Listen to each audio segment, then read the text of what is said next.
with your love. Amen. Amen.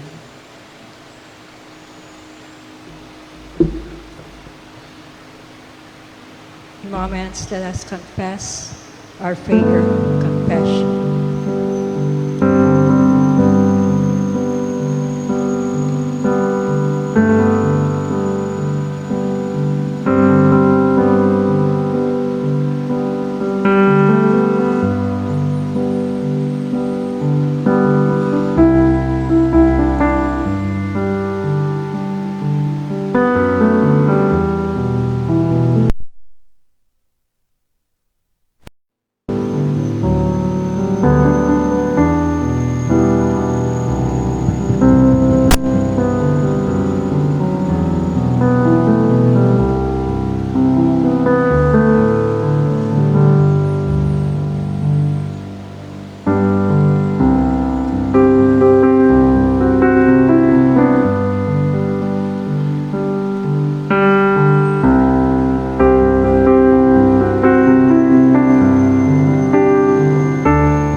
God is good, and God always remembers us.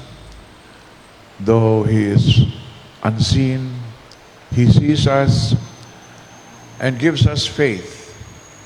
As Romans 10:9 tells us, if you confess your sins and you confess Jesus Christ as your Lord and Savior, and believe in your heart that God raised Him from the dead, you will be saved and have everlasting life. Receive the assurance of the great, amazing grace of our God, that your sins have been forgiven. Therefore, turn away from sin and live according to His will. Amen.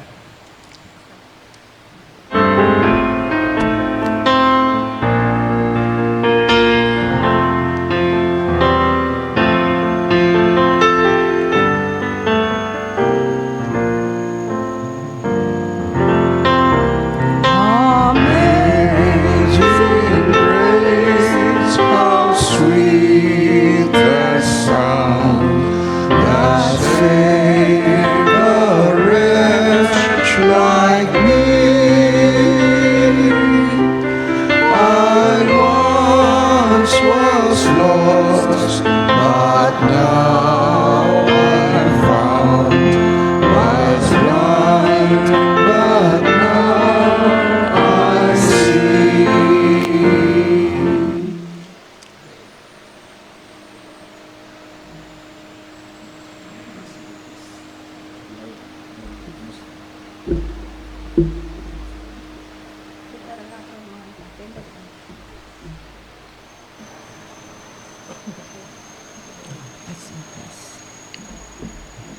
We are one in the bond of love.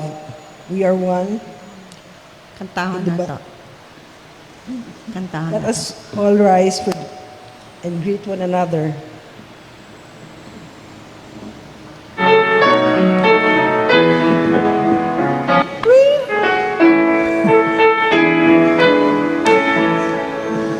We are one in the bond of love. We are one in the bond of love.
of love.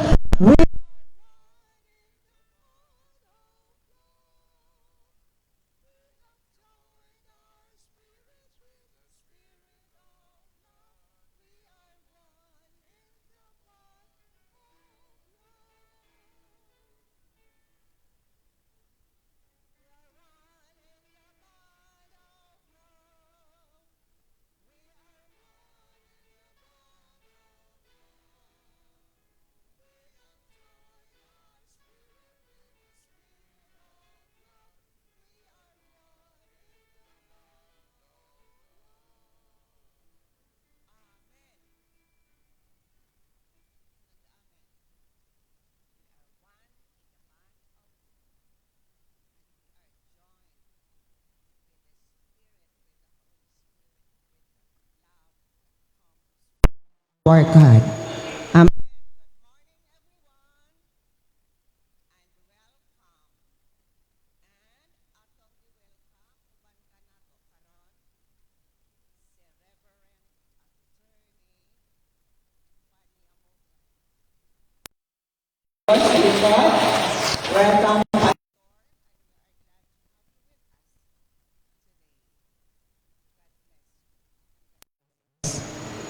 Karon nga adlaw na atong makita sa altar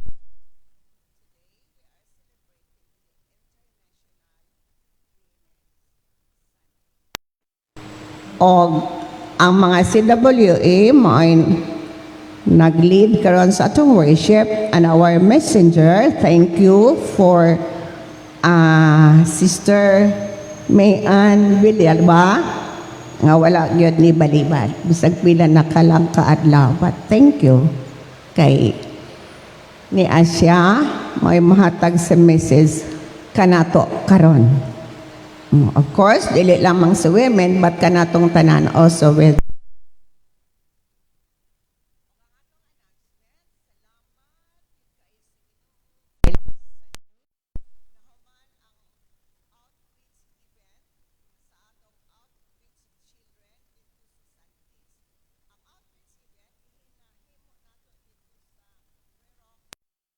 Lord, og salamat kaayo nga nahimong ang malipayon kaya ang mga bata labi na. Nitabang aron nahimo nga mabulokon ang outreach event sa atong outreach Sunday School. Pinaagi sa Samaritan Spurs Operation Christmas Child, they were able to receive gift boxes. Og ato nga higayon, pwedeng enjoya og bibuha og kalipay sa mga bata. So, kadtong mga volunteer teachers, uban sa mga teachers, padayon kita kay magasugod kita unyang hapon sa Santis, ang atong venue at 2 p.m. sa atong ipadayon nga pag-disciple sa mga bata, pinagi sa 12 lessons, and then mo graduate sila. But after graduation, padayon po gihapon nato silang imatuto diha sa pulong sa Dios. Og adto nga higayon na sila na memorize ng mga memory verses. Na pwede ka bata dito lumbaanay sila upat lima ka memory verses ilahang gi present dito.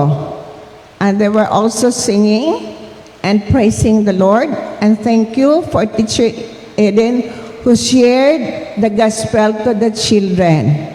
Og uban usab nga mga members sa CEN and sa Newman Bible Academy alumni nga nitabang ato og ang atong mga intercessors dito usab uban sa team sa Samaritan Spurs Operation Christmas Child. So, onyang hapon before 2 p.m. at 1:30, maghulat lang diri kay ihatod kita ni Edison dito sa Santis.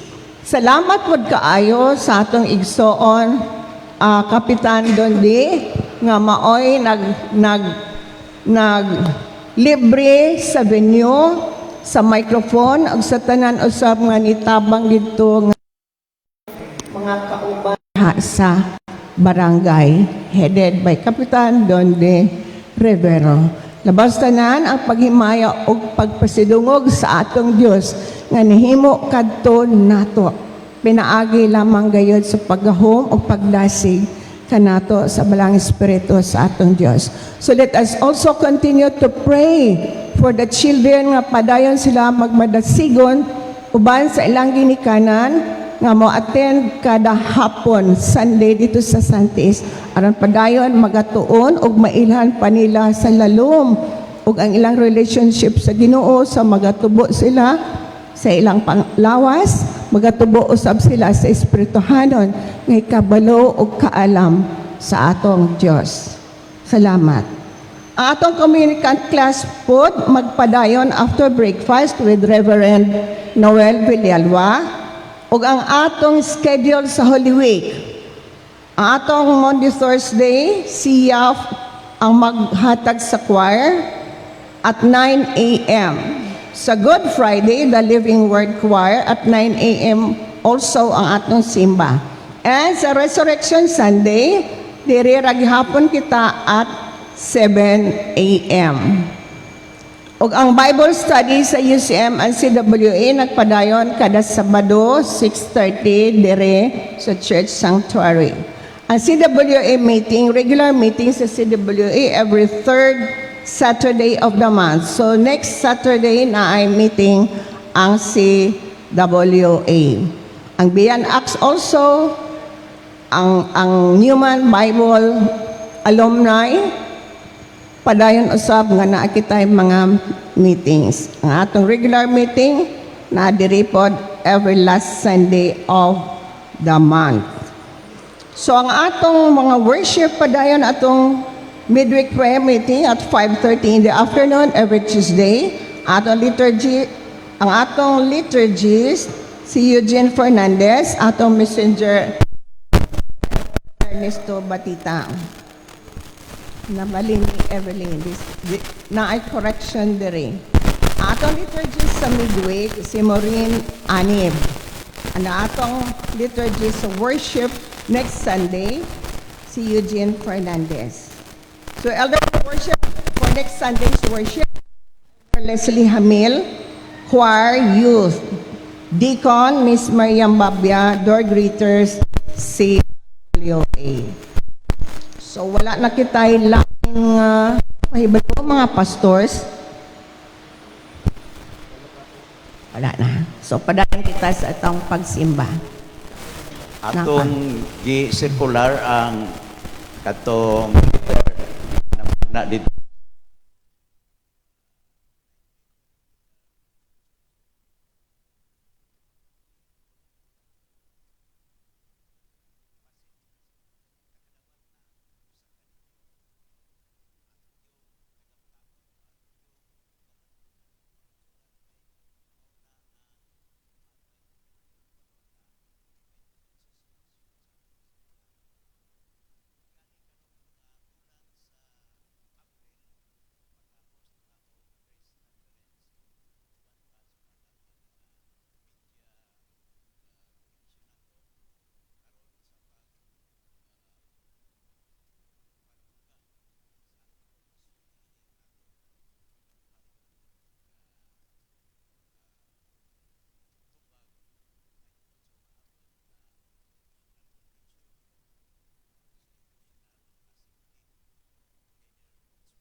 paghinulsol diha sa among mga kinabuhi sumala sa naandan nga ang panahon sa Kwaresma mauman ang panahon sa pagpahinumdom o paghalad balik sa among mga kinabuhi sa imong plano alang kanamo. Padayon ang among tinguha sa among makasing-kasing Ginoo nga among disiplinahon ang among tawhanong mga kaibog sa mga butang nga maganudnod kanamo sa kadautan ug mopalayo namo nganha kanimo. Apan niini nga bulan sa Marso, padayon usab ang among pagduyog sa mga kababayen-an sa ilang kanamong tanan sa pagsaulog sa International Women's Month ug niini nga adlaw among patigayon nga ang mga kababayen-an mao ang mag-spearhead sa pagsimba ug amo silang gipasalamatan Ginoo nga kababayen-an nga mga mahamtong mga batan-on sa tibuok kalibutan ang uban kanila nagatuman sa ilang gibuhaton nga adunay tukma o hilabihan ka dako nga tugbang sa ilang mga kinabuhi. Ilang gisagubang ang mga babag sa injustisya, nagatindog sila uban sa kargo o dignidad sa pagbatok sa mga pagpanangkao. Apan malipayon kami Ginoo kay ikaw gahatag kanamong tanan ug kanilang mga kabayen-an sa paglaom nga mahimo silang inspirasyon sa tanang katawhan.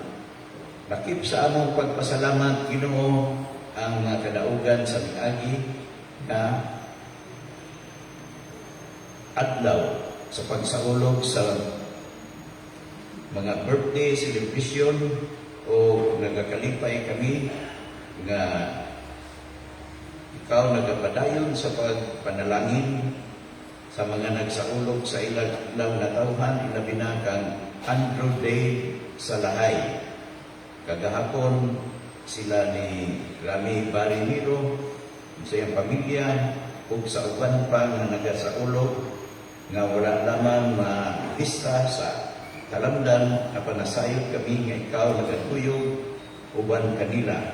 Lakip na sa among pagpasalamat ang mga himsog katampis sa panagtiayon nga saulog sa matag panimalay uban sa among pag-angko nga ang mga kabataan usab kadaghanan niining panahona nagapagandam alang sa pagsira sa klase ag uban magagraduar ngadto sa laing ang sa pagtuon ngadto sa kolehiyo o sa postgraduate nga mga kurso. May among paglaom Ginoo nga ikaw magauban sa ilang pagsaulog, magauban usab sa ilang padayon nga mga paningkamot. Uban sa among pagampo Ginoo nga ikaw magahupay sa panimalay nga gibiyaan ni Mrs. Victoria Makini. Ikaw Ginoo magahatag o kalinaw sa panimalay o kanamo nga nahigugma o nagtagad kanila. Ikaw magahatag sa matag panimalay, membro sa panimalay nga sa umaabot nga panahon ang ilang nga minahan amo ran ikauban niadtong adlaw ay mayaon nga ikaw magaiusa sa tanan nga nagamatilud-anon sa pagkinabuhi diha sa pagtuo. Padayon usab ang among pag-ampo alang sa kaayuhan sa among mga kaigsuonan labi na kang Council Chair Lilibet Tigpalina, kang Sister Del Torotoro, kang John Maanyo, Georgine Arlan Umboy, Roland Miro, Felicidad Batitang Dango, Mario Lara, Lourdes Pasano, Edna Arisa, John Bugado, Ruth Calo, Steve Parunda, Urbano Lagrama Jr., Rachel Jen Bertoldo, Sulpicio Lunero, Clarita Yundiro, Rosemary Ilyar, Edgardo Saldivar, Rolando Bisiro, Joshua Bisiro, ug uban pa nga wala matabigam inamo Ginoo, panasayod kami ang tanan anaa sa imong panumduman. Maulay among tinguha ingon nga usa diha sa katingban nga ikaw nga padayon sa paghikap kanila o among Dios alang sa kainit sa pagkinabuhi. Lakip usab kanamo nga ania ba dinhi karon at ang nagdadala o mga balakian wala namo ibalui nga ania kini kanamo. Salamat o among Dios nga ikaw nagadasig sa mga kababayan o sila ang mapadangat sa mensahe ni inyong buntagon. Ang imong balaang espiritu Ginoo among hangyo nga magatihog ang ikadlupa double portion sa imong espiritu alang kang Ma'am Mian Villalba nga makahatag magapadangan sa imong mensahe ug alang sa tanan nga mga kaigsuuna namo nga ania dinhi ang uban nagalantaw sa Facebook Live.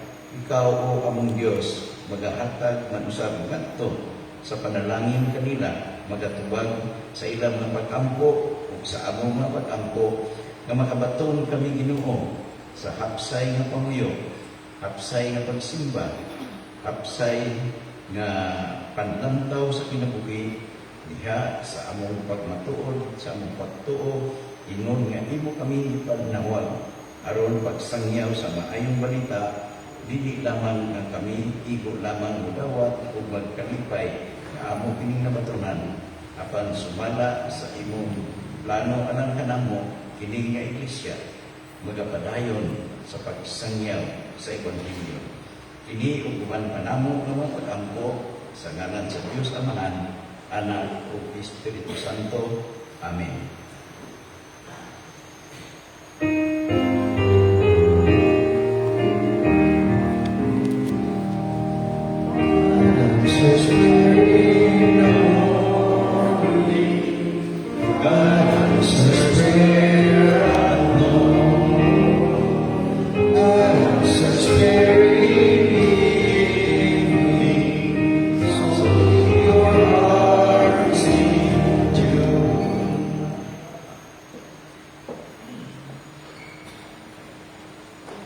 Stand for the reading of Scripture.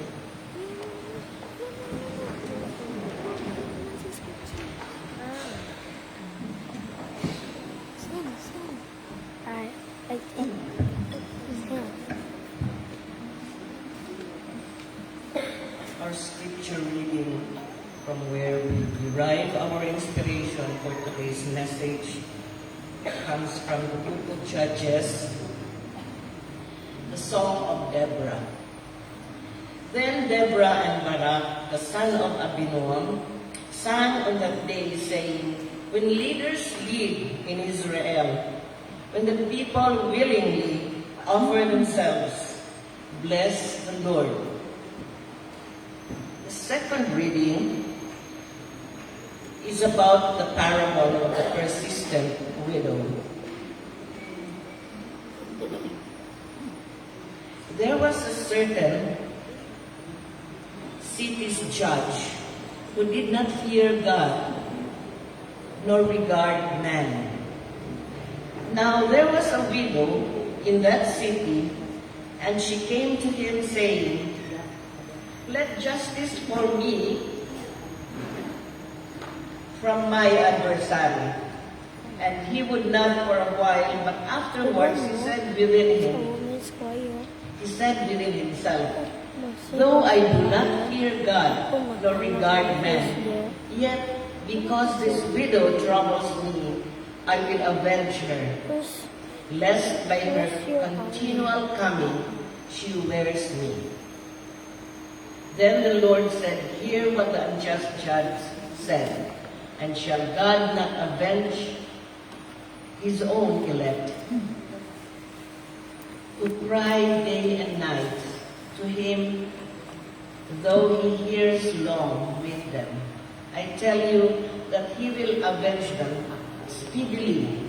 Nevertheless, when the Son of Man comes, he will really find faith on this earth.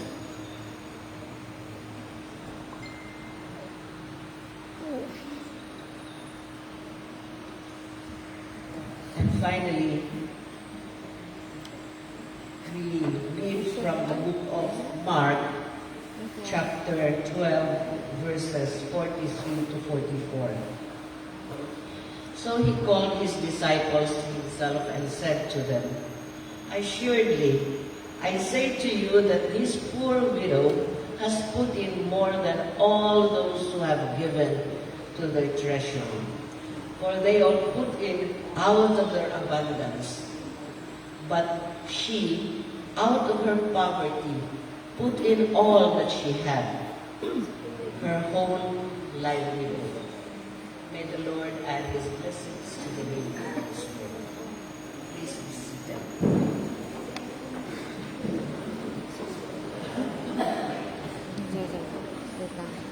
Can I sit there?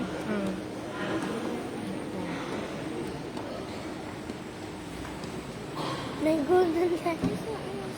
Okay. Kailangan na center. Here? Okay. Si Tita Chai Chai. Go na lang.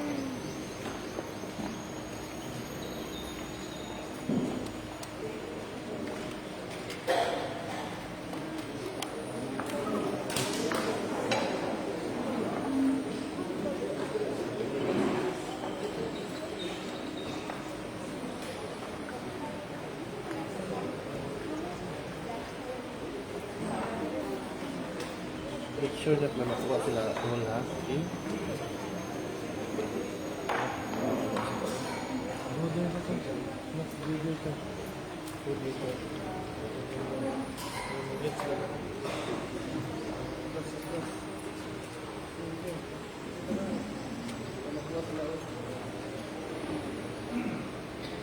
Adjust the camera.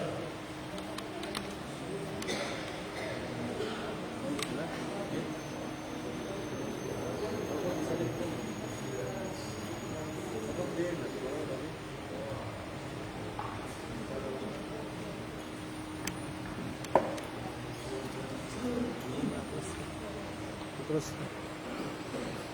baik, baik.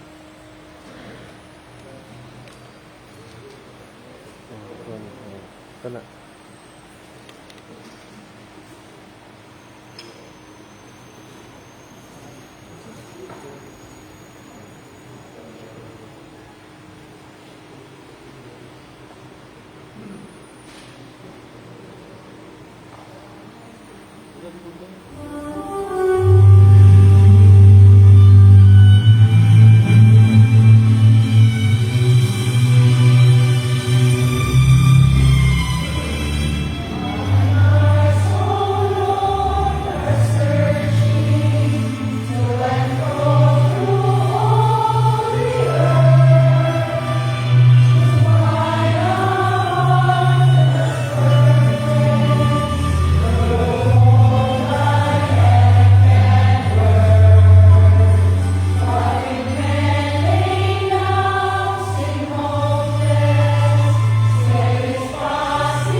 for that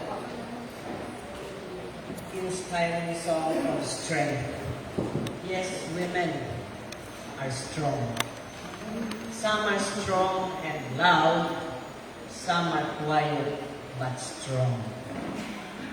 Mayong buntag ka na itong tanan. Karong buntag, mabayar na gaya itong istoryahan. Pero hindi natin this is a challenge also to men. Ang International Women's Day, isugod kong celebrate na when in New York, in the US, naningkamot, nakipisog ang mga kababayan. Women workers were completely oppressed sa ilang mga factories, rose up, struggled, and made demands for the equality of women. And that was on March 8th.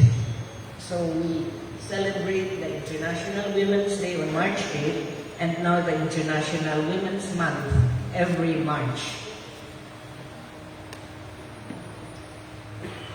It is a day that we recognize our women folk, mothers, sisters, grandmothers, daughters, and so on.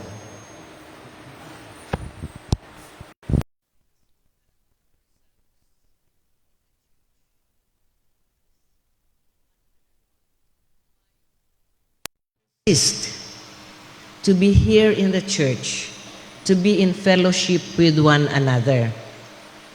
Sa Bible, predominantly, biased ng Bible sa mga kalalakinan. Daghan ang nag-iingon akan ng Biblia, puro man lalaki. Ang mga babae, mga kuanra, mga supporting actress ra.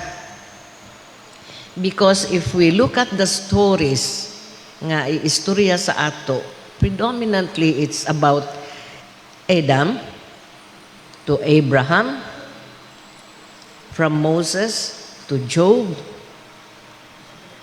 si Saul, from David to Zedekiah, the last king, and Jesus, of course, and his 12 disciples. Ang 12 rin yun pirmi, maistorya, dili maistorya ang uban pang disciples ni Jesus who happened to be women. Genealogies also are traced through the male, often the firstborn male. After all, we are told that the Bible was written by men.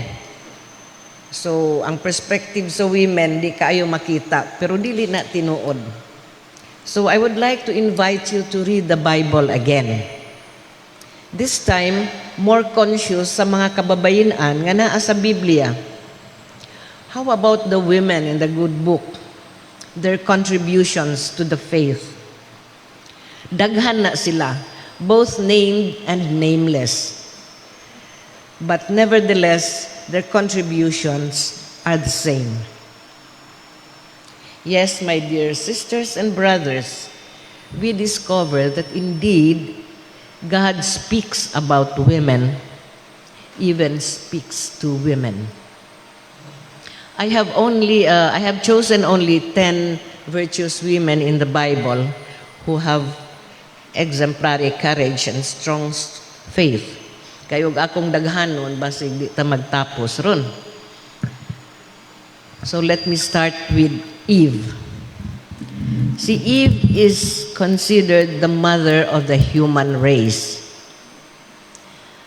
the image of hope and redemption. Pero kadaghanan sa ato, ang madumduman kang Eve kay munay unang nakasala.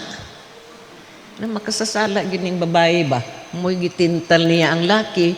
Unya si Adam pod, murag typical nga laki, pag pangutana sa Ginoo, ingon niya nga ako manggong kauban diri mo'y nagtintal sa ako. Kay og strong pa siya, di siya magpatintal. So, naa din ha ang blaming. But come on, both of them ate the fruit. The other woman is Hagar. Kadumdum mo ni Hagar, you always remember Sarah, no? But Hagar, strong in her faith in God, she was the slave of Sarah. Ang usa ka ulipon, wala gyud na siya agency. Kuan ra gyud na siya. Sulugoon. She is not expected to say anything. She is not expected to answer back. Sundon lang niya ang iyang mistress. Bisag isugo na siya ingon nga, Hagar, dulog dito sa akong bana kay pastilan. Giingnan ko nga na ako'y anak ko niya, wa pa man ko na mabdos. So ikaw lang sa. Imagine how Hagar would have felt. And then, sa nanganak na siya, she felt proud. She had pride. Kinsa sa inyo ang nanganak na nga wala mag-feel of pride and importance. Identify with Hagar na siya anak nga lalaki. Ang iyang mistress nangandoy wa gyud. But because of that pride, she was sent to the wilderness. Twice, gipalaya siya ni Sarah. Ug didto sa wilderness, iyang nahibalag ang atong Ginoo. It was Hagar who was saved by the angel and then by God Himself. And it was Hagar who called the first name of God as El Roi. El Roi meaning God sees me. So makita siya pirmi sa Ginoo sa iyang kalisod. It also speaks of God nga dili lang nagtan-aw sa mga strong men and their women, pero didto sa mga marginalized slaves and poor. Ingon ana ang atong Ginoo. Siya ang unang nakig-istorya sa tao nga si Hagar. Hagar was the first woman spoken to by God. Who else? Jochebed. Anyone here knows Jochebed? Jochebed and the midwives. They defied the edict of the Pharaoh nga pamatyon ang mga batang lalaki sa Israel, mga Jews, mga Hebrews nga mga batang laki, patyon because they were growing strong and they were a threat to the Egyptian kingdom. Pero si Jochebed ug ang midwives, wala nila ni gisunod. Especially si Jochebed, nanganak siya. Gitago niya iyang anak. Gisulod niya sa, naghimo sila og kanang bato. Gikalutan nila ang bato sa ilang room. Gisulod ang bata dito. For 3 months, tua ang bata dito. But when he grew up, 3 months after, di namang yun matago. So ang iyang gihimo, she wove a basket made of papyrus. Kuan na siya, mura na siya og kanang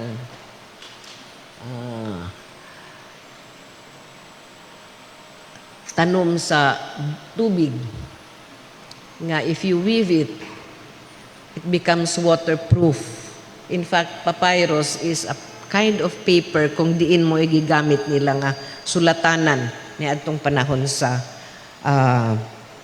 Egyptians. Og diingon si Jochebed, this is it.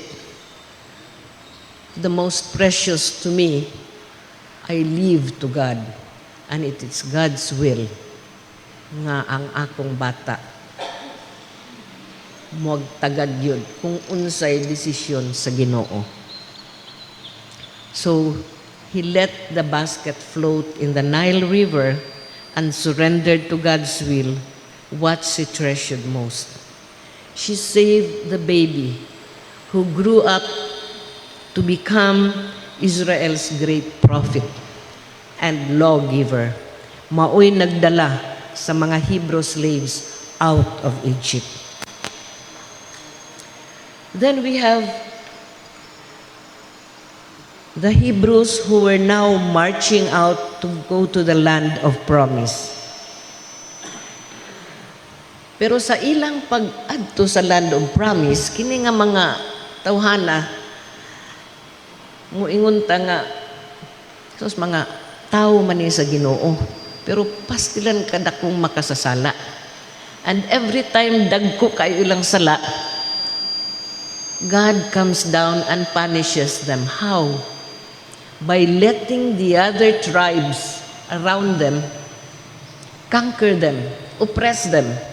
And every time na ay ilang kalisod, ay hara na sila mobalik sa Ginoo, ampo dayon. Ug way kalisod, way ampo-ampo. So this time, the Israelites, the Hebrews, were there in the midst sa wilderness ug sa Canaan. Ug naa didto ang mga ilang kaaway. King Jabin of Canaan, ang iyang commander isog kaayo, si Sisera.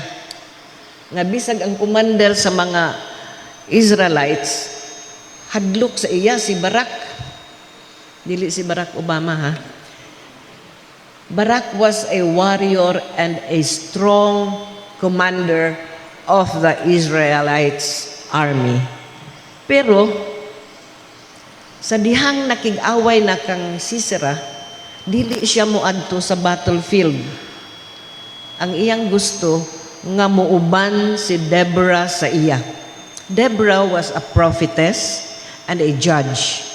When Israel had no king, they maintained their unity, they maintained their nationhood through the judges. Og na sila problema, moadto sila sa judge to get the wisdom, the intelligence, and the advice of the judge.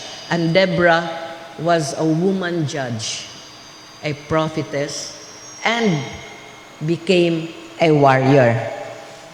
So after they defeated the Canaanites, Israel had 40 years of peace, to which Deborah was a major judge. Ang ikalima nga woman in the Bible may interest you, si Queen Esther. Who is Queen Esther? Queen Esther was a very beautiful woman, a Jew, nga tua didto nagpuyo sa Susa, which is the capital of Persia.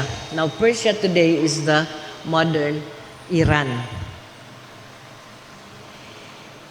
In 500 BC, the Jews were taken captives by Nebuchadnezzar of Babylon. Gipanghurot sila og dala dito sa Babylon. This was the first experience of diaspora sa mga Jews. But around 450 BC, napildi ni Cyrus nga Persian ang Babylon. So pagkapildi sa Babylonians, ang uban nga mga Jews nangadto sa Persia. And there they experienced a different treatment. The Persians were more compassionate. It was King Cyrus who made a law to let the Jews return to Jerusalem and rebuild their temple.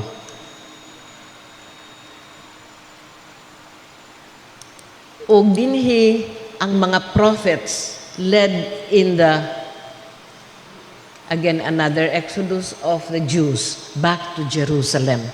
Pero sila ni Kuan, sila ni Esther, ug ang iyang ig-agaw nga sa Mordecai, wa na sila manguli. They were very treasured, wise people didto sa Persia. So when King Xerxes was looking for a wife, ang iyang napili si Esther. Esther became a very influential queen. Pero dihang niabot ang panahon nga there was a very ambitious Persian nga si Haman who wanted to exterminate the Jews. Mordecai talked to Esther, asked her to persuade King Xerxes to put a stop to the ambitions of Haman, which was a very dangerous thing to do because Haman was also another important official in the court of King Xerxes. So because Esther realized the danger she was in, she prayed hard. She prayed very hard, asking God for guidance what to do. And when we read the story of Esther, we realize that with intelligence, with the guidance of the Lord, she was able to convince King Xerxes to put a stop and to punish Haman and his cohorts. So that is Queen Esther. Now let's go to the New Testament. Mary, the mother of Jesus, is a story that we all are very familiar with. Giingnan siya sa anghel nga, magmabdus ka. Virgin baya siya. Minyuunon pag yun. Unsaon na lang ang kaulaw. Kung mamabdus ka nga wala kay bana, ang punishment is death by stoning. But she, in her faith in the Lord, willingly accepted the plan that she would become the mother of Jesus. In humility, she said, "Let it be me according to your word." Her willingness to trust God. And so we have Jesus as Mary willingly submitted herself to the will of God. Then we have Martha. We know Mary. Ilang yun tang Mary Pirmino? The sisters, Mary and Martha. Si Martha tong sige maglungag, magluto, mangaon ang mga disciples, siya yun ang magluto, magtanan, reklamo na gani siya. But it was Martha who affirmed the Lordness, the Godness of Jesus. So when Jesus said, in the tomb of Lazarus, the brother of Martha, when Jesus said, "I am the resurrection and the life," ingon ni Jesus, "Do you believe this?" And Martha answered, "Yes, Lord, I believe that you are the Messiah, the Son of God." Now let's go to two unnamed women. The persistent widow. Atong gibasa ganina, ang widow, widows in the time of Israel, mga yun ni sila, mga unschooled, way kwarta, kay ang mga laki raman ang mugunit sa purse, they are poor, and they are so powerless. Pero kining widow, who strongly believed that justice is on her side, iyag yung giadto ang judge. Na ang judge, grabe gud kataas og posisyon ang judge. So you can imagine a poor woman harassing the judge. So niingon ang judge, matang og di na ko nitagaan og justice, matay ko aning iyang pagka-persistent. So ingon niya na maghatag na lang ko og judgment. Which the Lord said, if an unjust judge in the face of justice makahatag og justice a poor widow, how much more the Lord. Dunay pagtagad ang Ginoo sa justice ug pagtagad sa widow. The next one is the widow with 2 copper coins. Kana familiar pud ta ana, unnamed widow ni siya.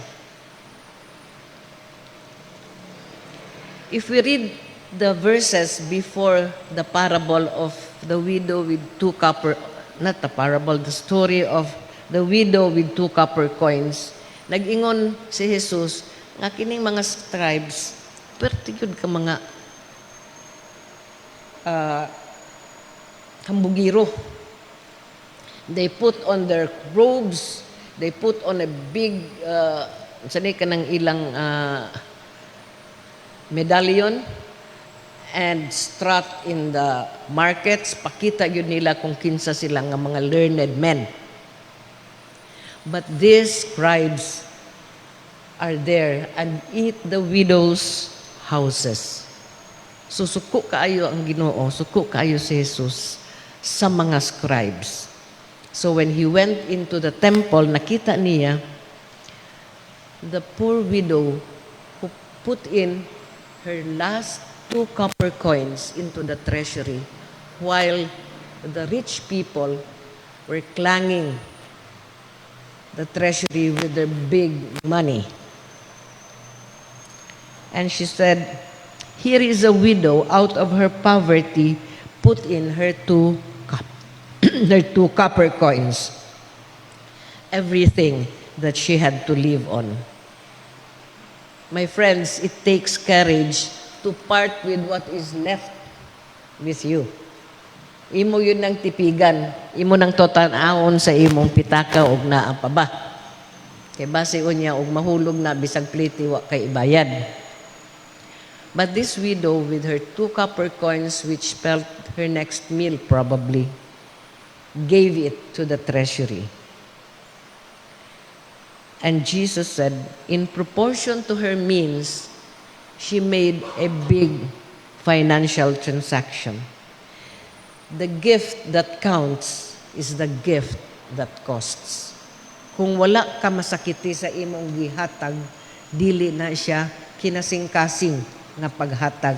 Matud pa ni Jesus, routine nga pagbutang sa imong sacrifice. And finally, Mary Magdalene. Mary Magdalene is a very much misunderstood woman. Daghan nag-ingon nga prostitute na siya. It may be, but we don't know. Jesus cast out 7 demons from her.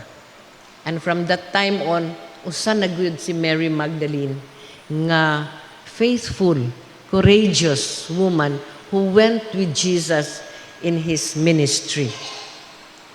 She was the one who stood at the feet of Jesus during the crucifixion. And Mary Magdalene was the first person who saw the risen Christ.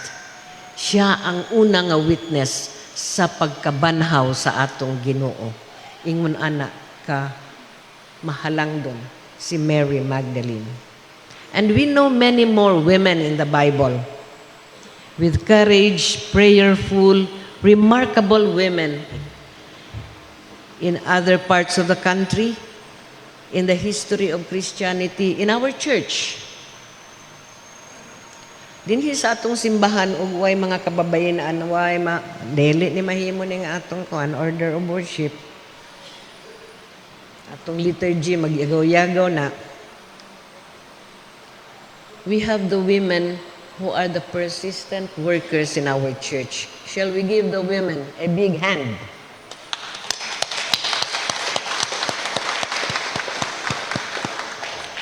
Sila na ang naasa door to greet those who come in. Sila na ang mufeed sa congregation after breakfast. Ang nagbutang og mga bulak dinhi.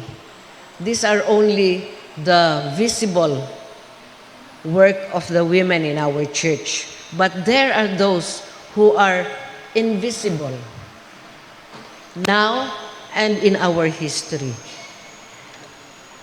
Ang atong mga igsuon nga miro, niya karon sa ato tungod kang nanay laling. Quiet woman who nurtured and enabled her children to be true to the faith and to be true to the church. Atong madumduman si Nanay Miding Arlan, quiet yet so committed to the evangelical faith. Ipangutana siya kausan ni Kuan, ni Pastor Jerusa. Oh, naamaday ka na nagsimba diha. Yang tubag. Sa una pa ko evangelical pastora, mo na yang simple lang nga tubag. Wa nakatingog si Pastor Jerusa. Ug ang inahan sa mga Rivero, si Nanay Linda. Who among us remember these women? We should always cherish because we know that they have enabled their children to be active in this church. Wa tay Don de Rivero karon nga naay Santis, di ba? But we can continue on because we have women who are with Dondi. Every Sunday they are there. They will be there today. Our CEN is made up of most women, of many women. Kadaghanan sa CEN. Our women are both actors, but they are also enablers. Most women enable others to build their faith. Kanang tawgon ta sa kabuntagon kay mag-ampo na ato ng mga inahan, talagsaon ra ang mga amahan, pero naapoy amahan.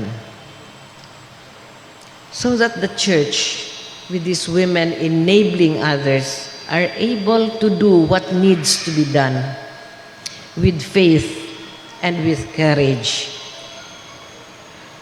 The Bible says, without faith, we cannot please God. Remarkable women who enable the family to make their commitments and to take on with the work of the Lord. Karon daghan tag kababayen-an nga tua karon sa Middle East in the midst of the war. Many of them refuse to come home tungod kay sa ilang pagtrabaho didto sa makuyaw nga lugar. They enable their families to live on day after day. Ug wala sila didto, mag-unsa ang daghan nga pamilya dinhi nga walay ikasuporta. All women are gifted by God. So let us encourage everyone here. Let us encourage the women, the young, the youth, the men, each to do their little bit or their big bit or big work of enabling their families, their brothers, their husbands, and so on. We are thankful that we have an indefatigable chairperson who juggles the various concerns of the church and catches whenever it is urgent. So balumang juggler mag-ana-ana bitaw daghan kaayo og dula-dula and catches one of them when it becomes urgent and about to fall. That is what we have in our chairperson. Women, in conclusion, are great enablers, and women with faith and courage become leaders in their big and quiet and small way in the multifarious tasks of our church. May God bless our church, and may God bless the women who are constant inspiration, ready to take up small and big tasks to bring our church forward until we are able to really establish the kind of fellowship where everyone becomes active. Daghang salamat. In conclusion, last sentence, Nakadungog naman mo kang Ann Curtis, no? Katong gwapa ko nga nanaog sa hagdanan dito sa Shangri-La. That story that became viral, in contrast to our women, becomes a hollow ring on feminism and values for women. These do not count for us. What counts are the women who do their part in the work of God. Daghang salamat ug maayong buntag.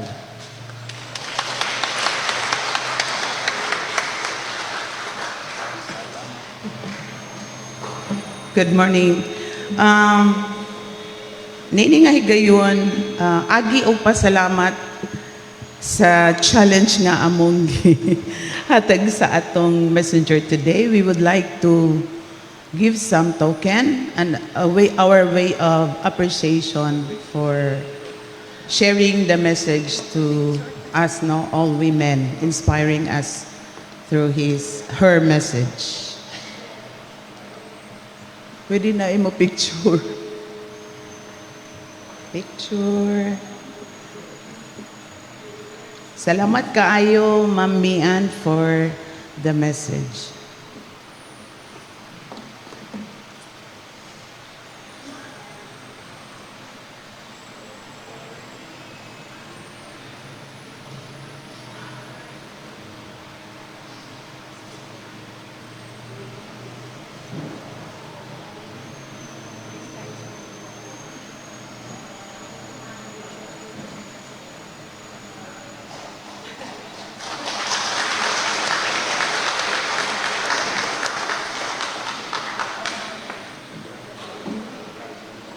In celebration for today's Women's Sunday, I would like to share, spare a moment to hear this celebration excerpt. No?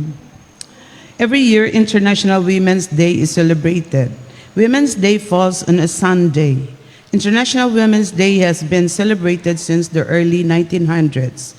During that period, many women working long hours for very low wages and in difficult conditions. In response, they began raising their voices and organizing protests to demand better treatment. Their demands included shorter working hours, fair pay, and the right to vote. The United Nations officially recognized International Women's Day in 1975 and in 1977, and it designated March 8, dapat last Sunday Radeta, as a day to promote women's rights and global peace.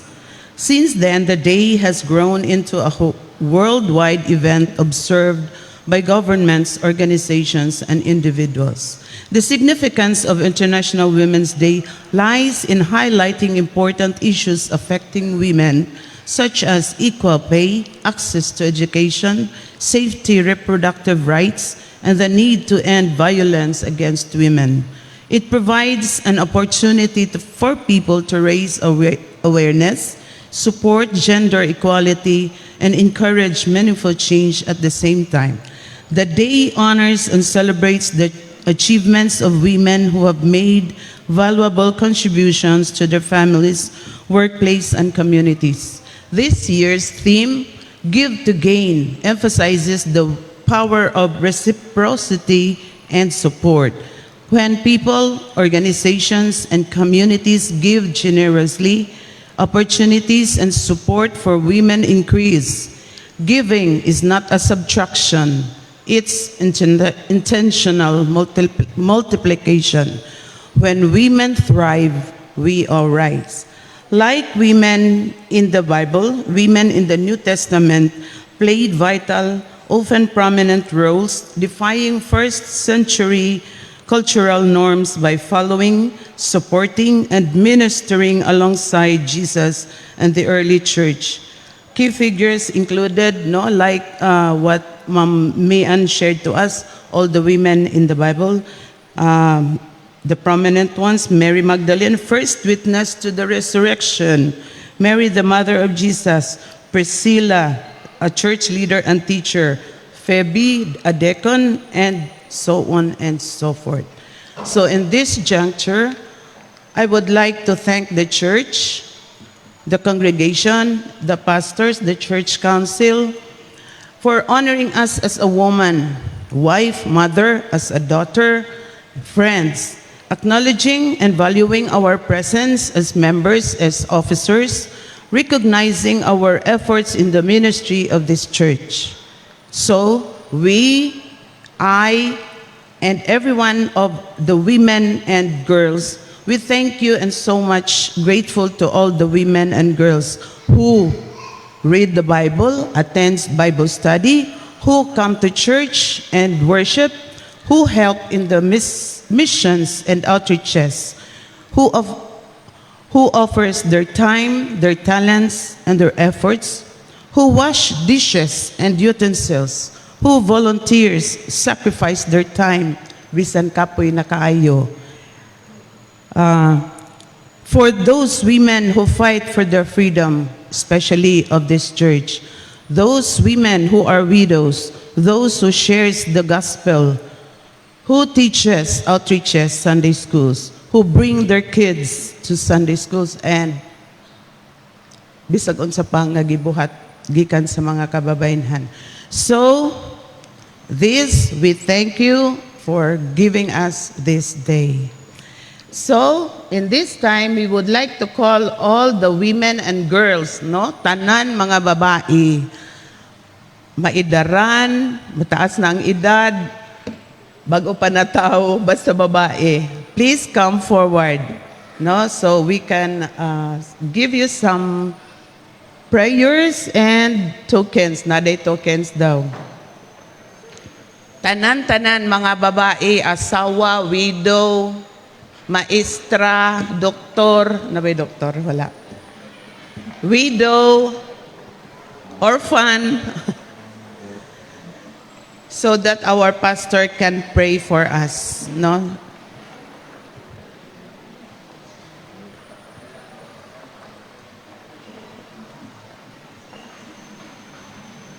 Sige, medyo paspasan na ito gamay. Hatag na diretso ilang kuan. Hatag na. Sige.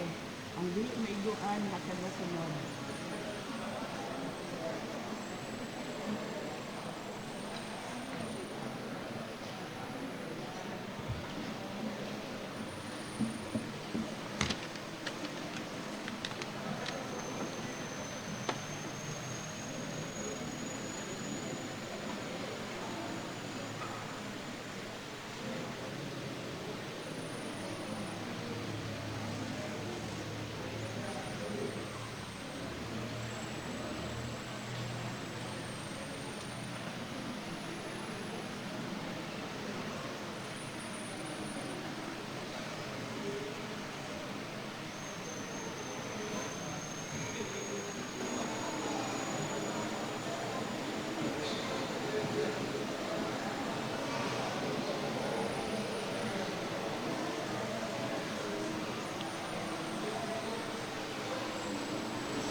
Let us pray.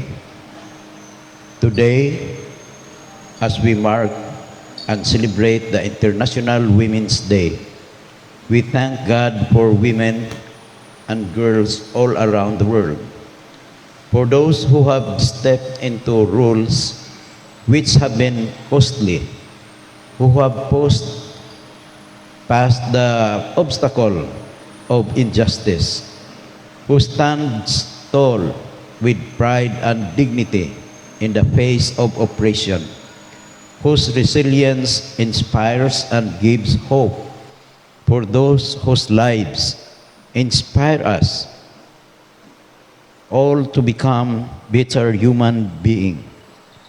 Creator God, we give you thanks.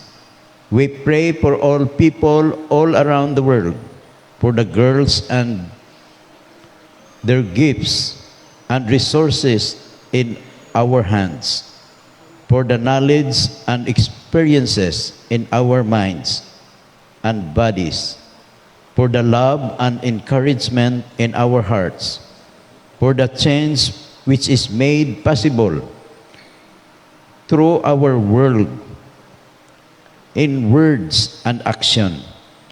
We freely and wholeheartedly offer them to you, Creator God, who has made all equal in your image, that in our working together in partnership, we might become the best version of humankind you envision, where all are equally, we belong, are seen and empowered to fulfill our potential in this world.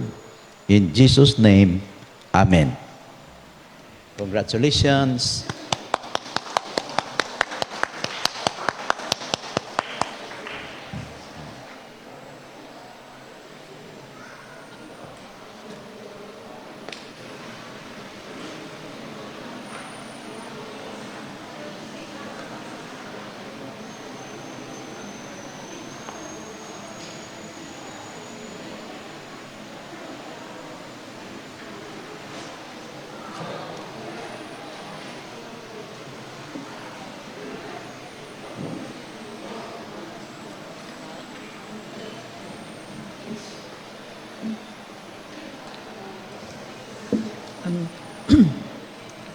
God restores us with grace beyond measure. In gratitude, let us bring gifts, our tithes, and special offerings to the Lord.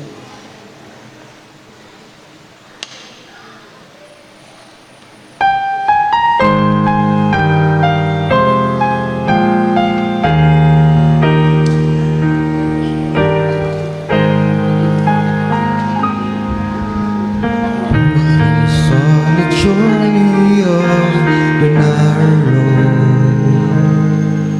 and those who've gone before us light the way,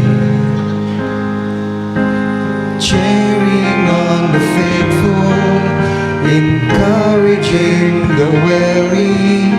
Their lives are stirring testament to God's sustaining grace.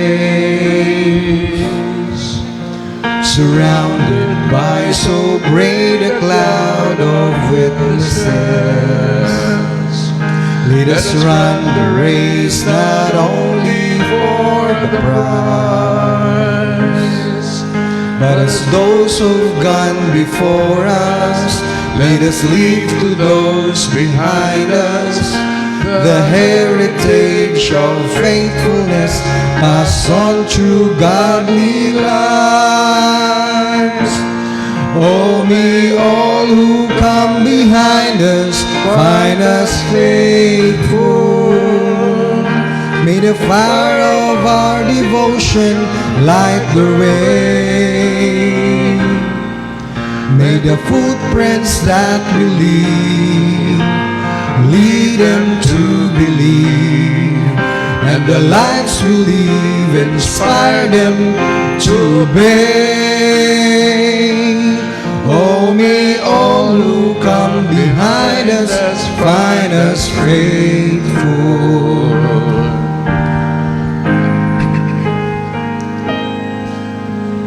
After all our hopes and dreams have come and gone, and our children sift through all we've left behind, may the clues that they discover and the memories they uncover become the light that leads them to the road we each must find. Oh, may all who come behind us find us faithful. May the fire of our devotion light the way. May the footprints that we lead them to believe, and the lives we live inspire them to obey. Oh, may all who come behind us find us faithful. May the fire of our devotion light the way. May the footprints that we lead them to believe, and the lives we live inspire them to obey. Oh, may all who come behind us find us faithful.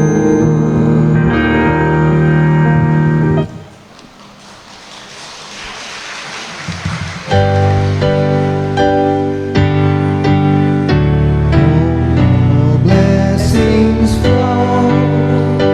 Praise Him, all creatures here below. Praise Him above the heavenly host. Praise Father, Son, and Holy Ghost. Amen.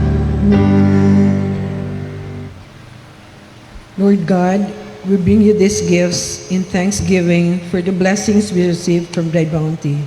We pray that these be instruments for the furtherance of your kingdom here on earth. Through Christ's name we pray. Amen.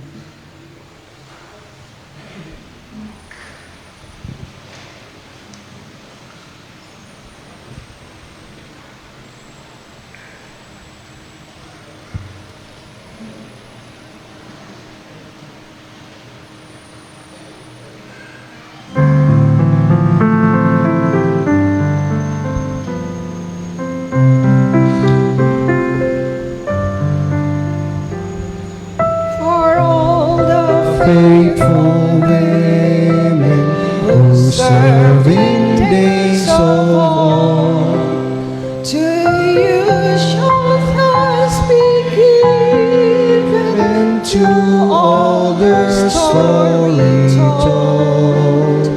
They serve in strength and gladness, it has your wisdom gained. To you their lives or weakness proclaim your power to save. we praise your name for Miriam, Praise your name for Miriam, who sang triumphantly. While Pharaoh's northern army raged on beneath the sea, as Israel's of freedom, the chains of bondage gone, so may we reach the kingdom your mighty arm has won.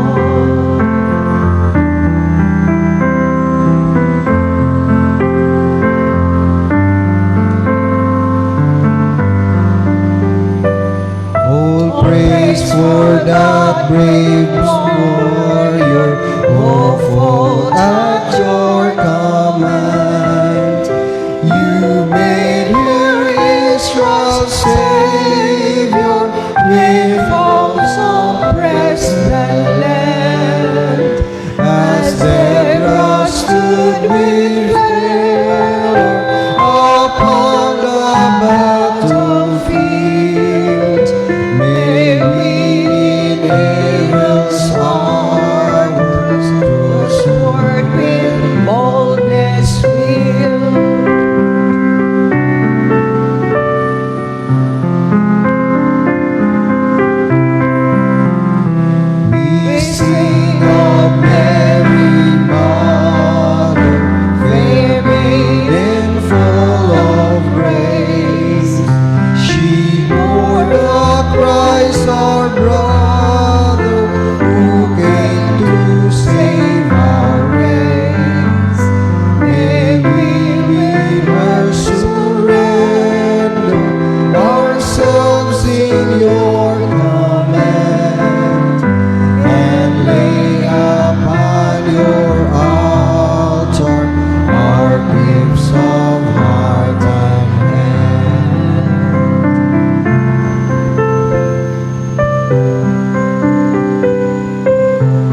Easter dawn, and ere the tomb did tarry, but found her Lord was gone. And then rejoiced when she saw him in resurrection light. May we by faith behold him that day who is all night.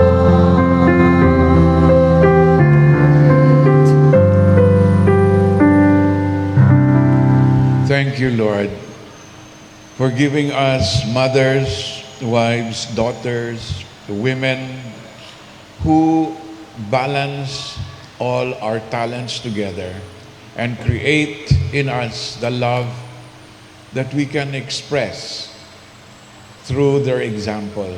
Thank you for all the women in the Bible who have expressed their faith so much, so powerfully. Thank you for the church women of this time, of this church, and all over the world who have shown their love through the example of their Lord Jesus Christ. Thank you, Lord, for giving us partnerships between men and women and families that hold dear the purpose of God, which is that we glorify God through the love given to us. And now the Lord bless every one of us now and forever, the Father, Son, and Holy Spirit, in these wonderful times of challenge. Amen.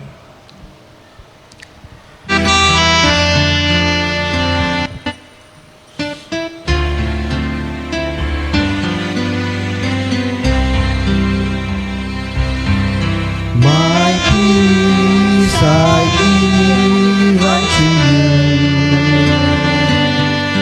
It's a peace that the world cannot give.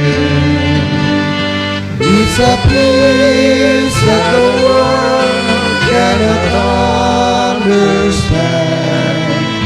Peace to know, peace to live. My peace I give unto you.